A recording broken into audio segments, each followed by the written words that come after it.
సేవాభావం ఉండే వ్యక్తి ఎన్టీ రామారావు గారు. 1952 సంవత్సరంలో రాయలసీమ కరువు వస్తే జోలి బట్టి డబ్బులు వసూలు చేసిన వ్యక్తి. 1962లో భారత చైనా మధ్య యుద్ధం వస్తే విరాళాలు సేకరించిన వ్యక్తి. 1965లో భారత్ పాకిస్తాన్ మధ్య యుద్ధం జరిగినప్పుడు 1972లో రాష్ట్రంలో కరువు వచ్చినప్పుడు 1977లో దివిసీమ ఉప్పెన మీరు చూస్తే వేలాది మంది చనిపోయారు. అలాంటి సమయంలో నేను ఉంటానని చెప్పి అండగా నిలిచిన వ్యక్తి నందమూరి తారక రామారావు గారు అని చెప్పి నేను మీకు తెలియజేస్తున్నా.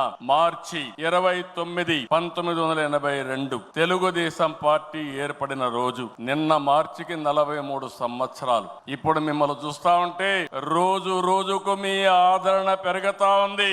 4 దశాబ్దాలైంది. ఎన్నో మైలురాళ్లు దాటాం, ఎన్నో విజయాలు, ఎన్నో అనుభవాలు.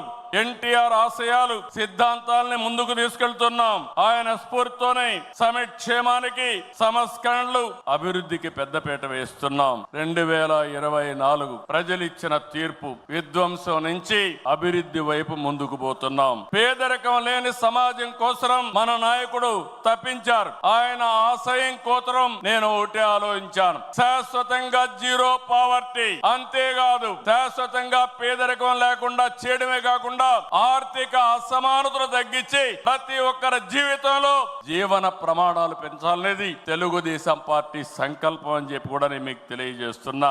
అందుకే నిన్నే మనం చూసాం, ఈ రోజు కూడా మనం కంటిన్యూ చేస్తున్నాం. నా తెలుగు కుటుంబం 6 శాసనాలు, ఈ 2 కూడా ఒక గేమ్ చేంజర్ గా తయారవుతాయి. నేను ఏ మాత్రం అనుమానం లేదు, మీలో స్ఫూర్తి చూస్తున్నా. ఎన్టీ రామారావు గారి ఆశీస్సులు ఉన్నాయి. మనం అందరం కష్టపడదాం. 2047 ప్రపంచంలోనే ఒక అగ్రజాతిగా తెలుగు జాతి తయారవుతుంది. ఇది ఒక సంకల్పం. ఆ సంకల్పాన్ని ఈ కడప మహానాడులో ఎన్టీఆర్ సాక్షిగా మనం అందరం కూడా సంకల్పించి